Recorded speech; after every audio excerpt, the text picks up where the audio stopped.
સુબોધનીજીમાં બહુ સુંદર આપ સમજાવે છે કે આ લીલા દ્વારા સ્ત્રીઓના મનનું કર્ષણ કર્યું કે જે ગોપિકાઓ હતી એ આ બધી પ્રભુની કુમાર લીલા જ્યારે જોતી ત્યારે એમના મન પ્રભુમાં પરોવાઈ જતા.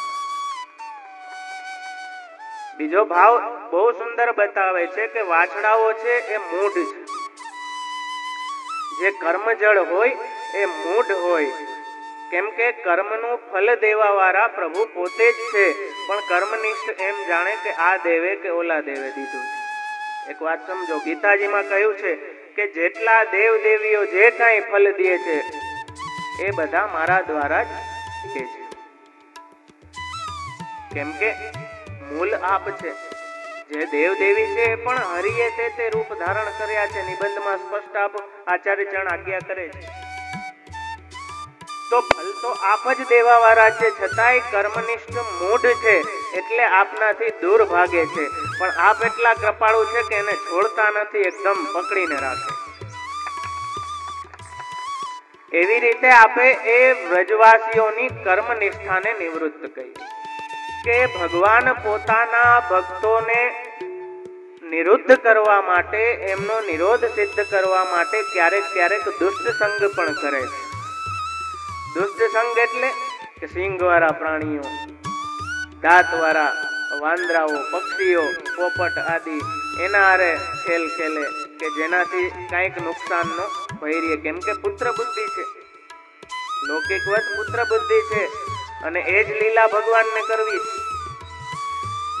અને એવા ખેલ એટલા માટે કરતા કે માતાઓનો નિરોધ સિદ્ધ કરાવો. એટલે માતાઓ ઘર કામ છોડી છોડીને એમને પકડવા આવતા. પણ આ હાથ મારીએ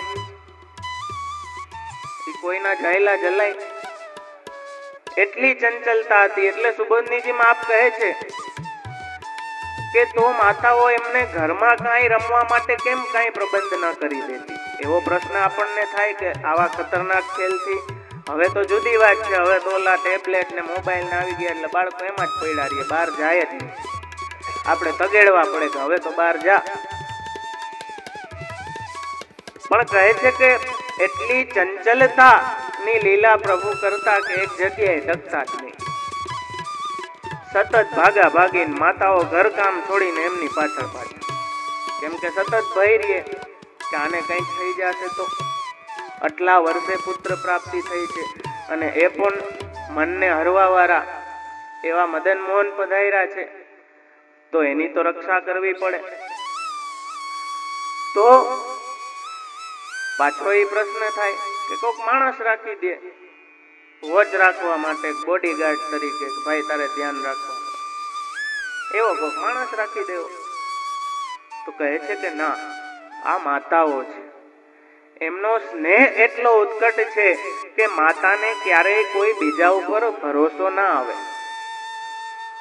આપણા પ્રભુ ક્યારેય કોઈના ભરોસે છોડવા નહીં. ઘણાએ અમને પૂછ્યું હતું કે યાત્રામાં જવાબદારીનું કયો, પણ એક વાત સમજો કે ખાલી યાત્રા પૂરતી નહીં, પણ તમે જે દી ભગવાન પૂછાવ્યા ને આખી જિંદગી પૂરતીની જવાબદારી તમારી છે. કેમ કે મારા છે, આપણે કહીએ ને કે મારા ઠાકોરજી, તો મારા ઠાકોરજી કહે તો એ મારાપણું આપણે નિભાવવાની આપણામાં તાકાત હોવી જોઈએ. તો એ માતાઓને ભરોસો ના આવ્યો કે ના, કોઈ નિરીક્ષક એટલી સારી દેખભાળ ન રાખી શકે જેટલી માતા રાખી શકે. એક વાત સમજો, આપણું જે હોય એ જેટલી સુંદરતાથી ઘણાય રાખતા હોય નિરીક્ષક, ચાઇલ્ડ કેર, ફોરેન માં એવું બધું હાલતું હોય, તમે જોયું હોય છે, પણ માતા જેટલી સંભાળ તો એ ના જ રાખી શકે, સ્વાભાવિક.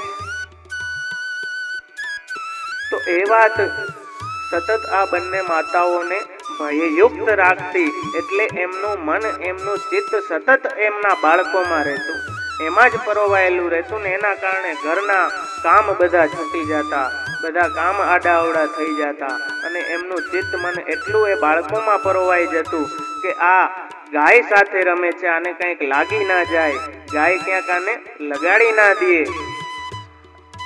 જલમાં ગયો છે, જલમાં કાંઈક એને ના થઈ જાય એટલે સતત એ માતાઓ એમની પાછળ પાછળ દોડે રહે. શ્રી આચાર્યજન આજ્ઞા કરે છે કે આ લીલા પ્રભુએ એ માતાઓનો લૌકિક છોડાવવા માટે કર્યું, કે જે ઘર સંસારનું જે લૌકિક કાર્ય છે એ પ્રાકૃત કાર્યમાંથી છોડાવી અને એમના અંતઃકરણને અપ્રાકૃત એવા જે પુત્ર એમના છે એમાં એ લાગી જાય, એમાં એમનું ટોટલી એટેન્શન ભગવાનમાં આવી જાય એવું ભગવાનને અપેક્ષિત હતું. એટલે એમને નિરુદ્ધ કરવા માટે આવી સુંદર બાલ લીલાઓ પ્રભુએ કરી. અને એ બાલ લીલાઓ કરતા કરતા માતાઓનો નિરોધ સિદ્ધ કર્યો અને વ્રજ સ્ત્રીઓના મનને ખેંચ્યા, એમનું કર્ષણ કર્યું, આકર્ષ્યા. રેંક પર્યંક શયનમ માનિની માનહરણ. તો આવી સુંદર રીંગણ લીલા પ્રભુએ પ્રારંભ કરી. સુખદેવજી કહે છે કે થોડા સમયે એ બંને ભ્રાતાઓ ધીમે ધીમે જે પરાધીનતા હતી, પરાધીનતા એટલે કે ઊભા થવામાં કોકનો ટેકો જોતો હતો, એ હવે સ્વતંત્ર થઈ ગયા અને બે પગે દોડવા લાગ્યા. વ્રજમાં, વ્રજની ગલીઓમાં એ ભૂમિને પાવન કરતા કરતા ગોપીઓના મન હરતા એ ભાઈઓએ, એ બંને ભ્રાતાઓએ એટલી ચંચલતા કરીને એવી બગડાટી બોલાવી કે બધાને ઉપાધિ ઉપાધિ થઈ ગઈ. પણ ઈ એવી મીઠી ઉપાધિ હતી કે ઈ ઉપાધિમાંથી કોઈ છૂટવા નતું માંગતું, એવી સ્થિતિ. એટલે એ ગોપીઓ યશોદાજીને ફરિયાદ કરવા આવતી કે આ તમારા છોકરાઓ આ કેવું કાર્ય કરે છે, આને તમે સમજાવો. કે વાછડાઓને વેલા છોડી દે છે, એનો સમય ના હોય એ પેલા જ આવીને વાછડાઓ છોડી જાય છે. અમારા ઘરે આવી આવી અને અમારા દહીં, દૂધ, માખણ બધું તોડીને ચોરી કરીને ખાઈ જાય છે અને એવા એવા નવા નવા ચોરીના ઉપાયો કાઢે છે કે જે ચોરીએ શાસ્ત્રમાં પણ નથી. એટલે આપનું નામ કહ્યું છે ચૌર્ય વિદ્યા વિશારદ. કેમ કે ચોરે બનાવવા વાળો તો ઈ જ છે ને, એટલે સૌથી મોટો ચોર ઈ જ, ઈ બધું ચોરી લે. એટલે આવી લીલા કરી અને ઈ ભક્તોના અંતઃકરણની ચોરી કરી. તો આપણને એમ થાય કે જે ગોપીજનોએ કીધું છે કે આટલી ગાયો નંદરાયજીને અહીંયા હતી, અહીંયા કઈ કમી હતી? દૂધ, દહીં, માખણની કઈ કમી હતી? ઉપાધિ હતી? તો કેમ બધે ચોરી કરવા જતા? તો કહે છે કે પ્રભુ તો આપ્ત કામ છે, પૂર્ણ કામ છે, પણ અંતઃસ્થિત જે બાળકો છે એમની ભૂખ શાંત કરવી છે. અને એ બાળકો જ્યારે, એટલે ગોપીજનો કહે છે કે અમે ઊંચે ચડાવી દઈએ તો કઈક કઈક ઉખલ લઈ આવે ને કઈક ટેબલ જેવું લઈ આવે ને. એક વસ્તુ મને યાદ આવી. અમે નાના નાના હતા ને ત્યારે અમારી સજા એવી હતી કે બહુ તોફાન કોઈ કરે ને એટલે એને અંધારા તોસાખાનામાં પૂરી દે. પછી ઓલો અંદર બગડાટી બોલાવે એટલે એવા દેખાડા કરે, કાઢો કાઢો. પણ ખૂબી પાછી એવી હતી કે એકને પૂર્યો હોય ને 12-3 રોતા હોય, ઓલાન કાઢો ઓલાન કાઢો. એટલે ઓલા અમાન બધા મોટા જે હોય ને ત્રાસી જાય કે આના કરતા કાઢો ને ઓલા. પછી એવું થયું કે થોડાક ઓલા હાલતા થઈ ગયા ને સમજણા થઈ ગયા ને એટલે પૂરતા લાઈટ કરીને બેસી જતા.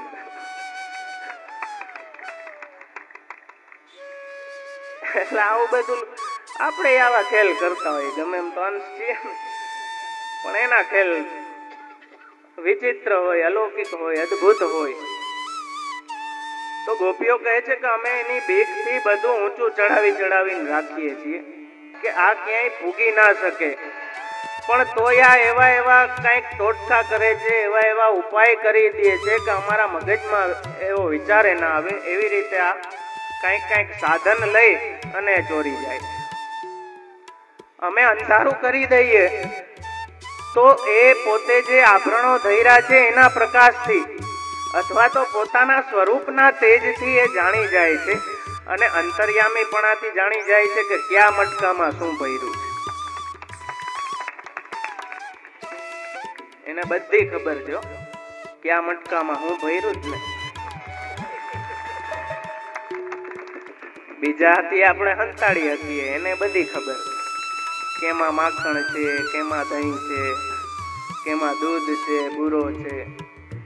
એટલે અંતર્યામી પણાથી બધું એને ખબર પડી જતી, બધું જોઈ લેતા. એટલે જે ઢોરાઈ એવી હોય ને મટકી, એમાં જ કાકરી મારીને ખાડો કરતા કે જે ખાડામાંથી હરી જાય અને દૂધ પી લેતા. એવી રીતે અહીં કહે છે કે વાસણો આપ શું કામ તોડતા? તો કહે છે કે જે અન્ન આસુરાવેશી હોય એ આપ પોતે ના અરોગતા કોઈને દેતા નહીં. જ્યારે અંતઃસ્થિત બાળકો તૃપ્ત થઈ જતા ત્યારે જે વધેલું હોય એ માકડોને કે વાંદરાઓને ખવડાવી દેતા, કેમ કે રામચંદ્રજીની સેના એટલે એને ખવડાવી દેતા. તો આવા બધા ખેલ પ્રભુએ બાલ લીલામાં એવા ગોકુલમાં કર્યા કે માતા પિતાના અને વ્રજવાસીઓના આખા ગોકુલનું આકર્ષણ રૂપ, કેમ કે કર્ષયતી ઇતિ કૃષ્ણ, એ કૃષ્ણ અને બલ જે એક જ રૂપ છે, એની લીલાઓથી આખું ગોકુલ એમનાથી મુક્ત થઈ ગયું. એમનામાં એમના ચિત્ત પરોવાઈ ગયા. અને ખૂબી એ હતી કે જ્યારે ફરિયાદ ગોપીઓ યશોદાજીને કરતી કે યશોદાજી કંઈક ફરિયાદ કરતી, પણ મનમાં એમ વિચારતી કે ખીજાય નહીં તો સારું. આ વિરુદ્ધતા છે જોવા જેવી, કેમ કે યશોદાજી પણ સમજી જતા પ્રભુના નેત્રો એ લીલા કરવા માટે પ્રભુ ભયવાળા નેત્રો સાથે અહીંયા એકદમ આમ સાધુ પુરુષ બનીને ઉભા રહી જતા, જાણે કાંઈ નથી કર્યું. એવા આમ સિદ્ધ થઈને બેહી જતા કે આ તો બિચારો કાંઈ કોઈ દી ના કરે, મારો છોકરો કોઈ દી ના કરે, હોય કઈ. એટલે યશોદાજી પણ સમજતા, કેમ કે જે ભય બાલક કૃષ્ણની આંખોમાં છે એ જ ભય ગોપીઓની આંખોમાં પણ છે. આનો ભય ઈ છે કે હમણાં દંડ મળશે અને માતા રુષ્ટ થશે, અને ગોપીજનોનો ભય ઈ છે કે જો માતા રુષ્ટ થશે તો આ અમારી ઉપર રુષ્ટ થશે. આ બહુ અજબનો ખેલ છે. તો એવી બધી લીલા કરી, કહે છે કે અંધારામાં બધું જાણી જતા અને બધું જે હોય ઉપાડી જતા, અને જે એવી લાયકાત વાળું ના હોય એ ફોડી નાખતા, એનો નાશ કરી દેતા, અને પોતે તૃપ્ત થઈ જતા તો વાંદરાઓને ખવડાવી દેતા, ગ્વાલ બાલોને ખવડાવી દેતા. પછી તો એવી ઉપાધિ કરી કે ગમે એ ગોપીના વરનું રૂપ લઈ લે, એની સાસુનું રૂપ લઈ લે, એના ભાઈનું રૂપ લઈને એના ઘરે જઈને બગડાટી કરી આવે. એકવાર ગોપીનો પુત્ર બનીને વહી ગયા અને સાચો પુત્ર બિચારો રખડી પડ્યો. પછી કે આ તમારો પુત્ર, જો અમે એને એના માખણ ને દહીં ના આપીએ ને સાવ સંતાડી દે ને એના હાથમાં આવે જ નહીં તો અમારા છોકરાઓને રોવડાવીને ભાગી જાય. આવી ઉપાધિ કરે. તો આવી રૂપ લીલા દ્વારા બધા ભગવદ ભક્તોના જે મન મોહ્યા, એનું બહુ સુંદર વર્ણન સુબોધનીમાં છે. આજે સમય ઘણો થઈ ગયો છે એટલે આવતીકાલે આ બાલ લીલાનો, બાલ ચરિત્રનો આપણે વિશેષ વિસ્તારપૂર્વક આનંદ લેશું અને આને વિશેષ રીતે સમજશું. કાલે આ ખાચો જો નહીં રહે ધીરુભાઈ, આજે જે આ તમને ખાચો દેખાય ઈ જો કાલે ન રહે તો વિસ્તારનો ખાચોય ના રહે. આ બધું બહાર ખાઈએ પણ મેણું ન ખાવું પડે. તો એ પ્રભુની અલૌકિક લીલાનો આનંદ આપણે રોજે રોજ હજી આખી યાત્રા પર્યંત ભગવત કૃપાથી નિત્ય લીલા પિતૃચરણના આશીર્વાદ અને અનુગ્રહથી લેવાનો જ છે. એ રસને જેટલો હૃદયમાં આપણે ઝીલીએ